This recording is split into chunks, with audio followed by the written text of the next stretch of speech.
Hey, Jake, welcome in. Hi, guys. How are you? I adore you, Jake, and your dog. Thank you so much.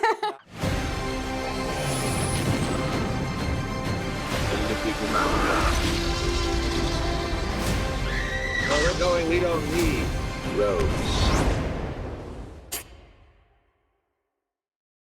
Mr. Spielberg, seriously, it is an absolute honor to speak with you, sir. The film is a masterpiece. I know we only have time for one question, but I truly, truly appreciate your time, sir. Thank you, Jake. Good to meet you. I like the slate behind you, and I like the little camera behind you there, too. That's great. Thank you very much, sir. You're welcome in my home anytime. Great, I have a very comfortable fold-out couch. I'm going to jump into this. Okay. You know, I have always felt that an incredible dance number in a musical is just as impressive and likely just as difficult to pull off as a big screen action sequence. I feel like you've now proven that you're the master at both. So I'm curious, what is the through line? What is the constant for both? A skill you used, a muscle you flexed on action sequences in Jaws or Raiders or Jurassic Park that you also found yourself using in the big dance numbers of West Side Story? I wish there was some similarity between like the storming of the beaches on Saving Private Ryan, Omaha Beach, and like for instance, the dance in the gym. But there is a remarkable distinction between the two. I'm not constrained in an action sequence by time, by tempi, by the mathematics of music. On a musical sequence, we are all locked in to the measure, to the beat, to the tempi.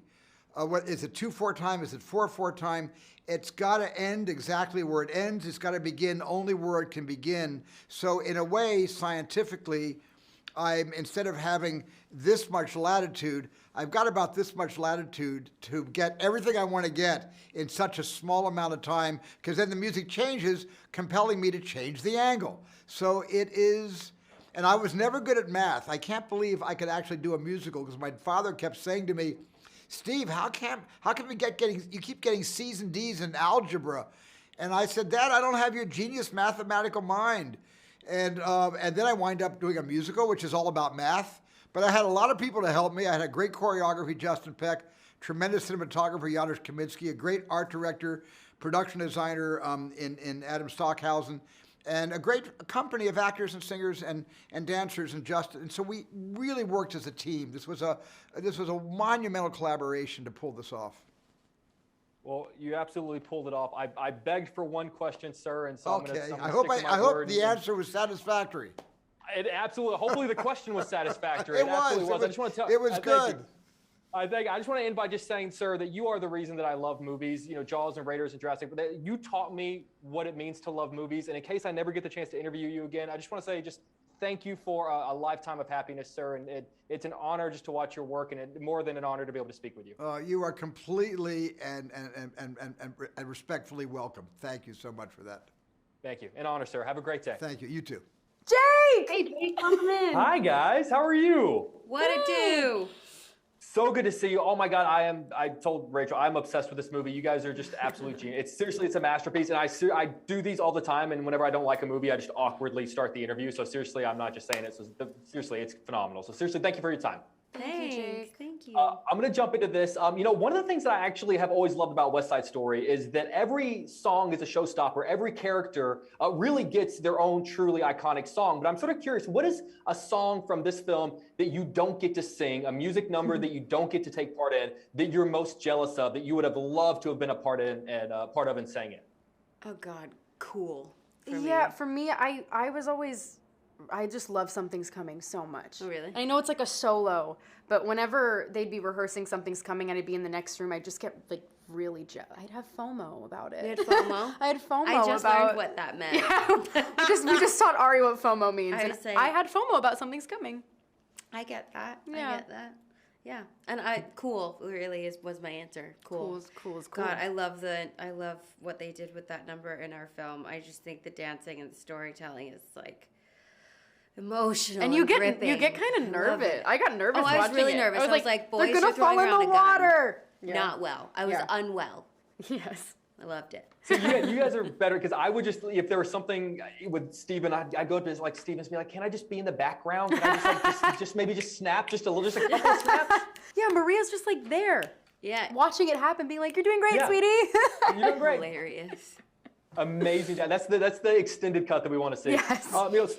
Speaking of Steven Spielberg, I think for myself, or really any movie fan growing up, Steven Spielberg was our hero. He's the greatest director of all time. Yeah. But I'd imagine that when you work with him, you can't just sit there and worship him all day. He has to be your colleague, and you have to be able to treat him and talk to him like that. I was curious, what was the first moment that you were able to see Steven Spielberg, not just as a hero or the greatest director of all time, but more as a colleague and an equal? For me, I approached him sort of like that From the during beginning. my audition. Yes. Like But he made Which it is- easy to do yeah, that. like you can talk to him. I you always know? say the most intimidating thing about him is his name. Yeah. And the second you meet him, it's immediately, this is a person who really loves what he does. I met his dog before I met him.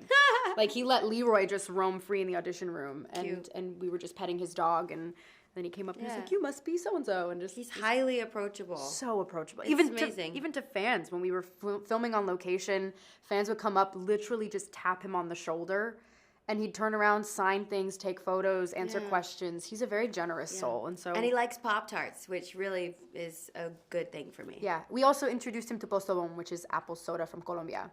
Delicioso. Yeah, we introduced him to that. He loved it. Okay, so if I need to win over Steven Spielberg, I need to bring that. And wait, what flavor Pop-Tarts? This is very important. Well, I think he liked the strawberry ones. Yeah, like the classic. Okay. Classic Frosted or strawberry. unfrosted? He went for unfrosted. No, that's mine too. Okay. I'm getting the scoops. I'm getting the West Side Story scoops. I know obviously both of you grew up in a world of dance and musical theater from a young age, but I was wondering if you could imagine telling a younger version of yourself that you would be in this movie. First of all, how would you have phrased it? And more importantly, how do you think that you would have reacted back then? I actually don't know how I would have phrased any of that, and I certainly wouldn't have I wouldn't believe it. believed it. But then again, I was a highly imaginative kid, so I probably would have been like, "That sounds great." Yeah, let's practice know? our speech in the Yeah, shower. in the shower, like With our shampoo sh- bottle. she's gonna wear the purple dress, but Yeah. then I would have been like, well, actually, it's actually gonna yellow. be yellow, so don't get your hopes up. But Yeah, I don't think I would have believed myself, and like you said, I don't think I would have known how to phrase it. I wouldn't have known. I would have been like, "Hey, remember how you wanted to be on Broadway? Film. How about movies? How about movies? We didn't need dialogue. We I had bet you, faces. honestly, I feel like you would have had to really sell your younger self on this Yeah. whole idea. On the whole thing. It's You're so. like, wait, go with me for a second. Yeah. Come with me on a journey. Close your eyes. Steven Spielberg's going to make another movie about sharks. This one's different, but Yes, you're going to like but this you're one gonna too. like You're it. gonna like it. Yeah. Ladies, seriously, I could talk to you all day. Seriously, I love you. My dog loves you, and the movie is seriously an absolute masterpiece. So, and Rachel, thank you seriously for being so kind, and thank you for your friendship. And seriously, I really do appreciate it. I Thank adore so you, much. Jake, and your dog. Thank you so much. I appreciate it. See you guys later. Bye, Take bud. care. Gentlemen, seriously, I genuinely, from the bottom of my heart, love this movie. So seriously, thank you so much for taking the time to chat with me. I really appreciate it. Thanks for having us. Thank you for having us. I'm going to jump into this. I always love that story that I've heard for years now, that when sending the actors to boot camp for Saving Private Ryan, that Steven Spielberg didn't let Matt Damon go in so that he could create that distance and that resentment that the characters were supposed to have. So I'm sort of curious, did he do anything similar with the Jets and the Sharks to sort of create that divide between the actors?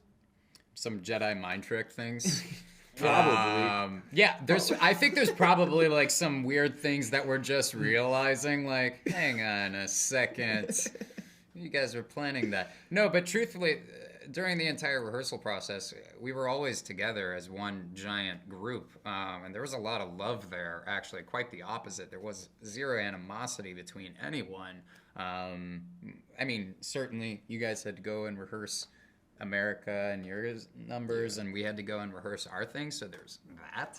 The practical elements of we're in different things, so we need to go rehearse our subsequent things. But we were in the same rehearsal space at camp, just hanging out. It was like summer camp, man. Yeah, it was a fun time. Yeah. Matt Damon's going to look at this interview and be like, what the hell? Yeah. How come we had to go through all that? Yeah. Obviously many of us grew up on these songs. We've heard them over and over again in pop culture, but I would imagine the experience of performing them kind of has the power to change what a song means, maybe mold how it affects you, maybe even makes you look at the words differently. So I'm sort of curious, what is a song from West Side Story that you now see the most differently now that you've been a part of this film? I think America. Before I did this film, I just thought of America as, a fun dance number that, everyone's just having a good time. And then as I looked deeper into it and tried to understand what it's really about, I realized, it's actually about two different ideologies. Bernardo thinks that living in Puerto Rico is better because he's not accepted in New York, and Ariana thinks that living in America is better because you have a chance at a better life, even though you may not feel accepted. So I think that was the biggest realization I had with America, and it made it such a deep number, like a deeper number than I realized it actually was. And I guess that's just everything with West Side Story. It's so much deeper than you actually realize, and it's like a philosophy book almost. You just as you dig more into it, you discover all these layers that just blows your mind. Yeah, America's my favorite. The other number that they did that with too, with this piece in particular, is Officer Krupke. Or it's that joyous, funny, raucous kind of a thing, but really what they're saying is some dark and interesting things, and giving their backstory as to like where they're coming from, these guys, and they did a lot of masterful work in terms of keeping the same songs and shedding a new light on them. Yeah. I love that moment when you know the words to a song, but then when you read them, almost maybe read them on paper, and you go, "Oh, son of a bitch, that's what they're what they're saying." Right. Yeah, It's such a cool feeling. Right. So guys, I'm sure, like you, I think Steven Spielberg is quite simply the greatest director of all time. And I don't think I could ever work with him, one, because I'm not talented, but also I think I would just geek out with him the whole time. I would basically turn into that Chris Farley sketch from SNL, where I'm like, hey, remember that time you made Jaws? As movie fans, when you're working with Steven Spielberg, how do you not just take him aside and start asking questions about Jaws or Raiders or Jurassic Park? I did. I did. straight up did. Yeah, it was pretty like, hey, tell me about that. Wait, how do you approach that? Like, what is a moment like that like? He's an approachable guy, so it made it pretty easy, And he also loves to like share his knowledge and talk about his experiences. And he's like, to me, he's like this kid with so much creativity and so much energy and power, and he just wants to share that with the world. So anytime he's discovering a shot, he just wants to show it to people. He's like, look what I just discovered, this shot right here. And then you take a look, you're like, wow, that's actually pretty damn amazing. So he's the kind of person that you can talk about this stuff with, because he's passionate about this stuff and he wants to talk about this stuff. So it was a pleasure. It was an absolute pleasure to work with him. I love that. I love hearing that. As we wrap up, the soundtrack on this it's phenomenal, and the second that it's available to buy, I'm going to have it in my AirPods walking around the streets of Chicago.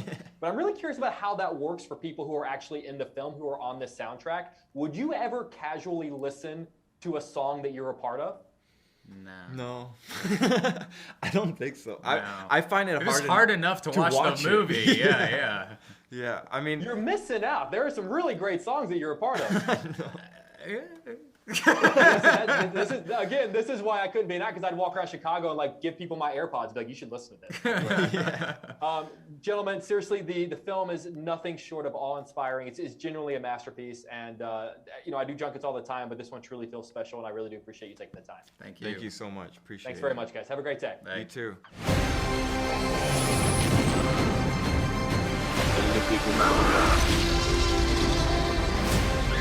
Where we're going, we don't need roads.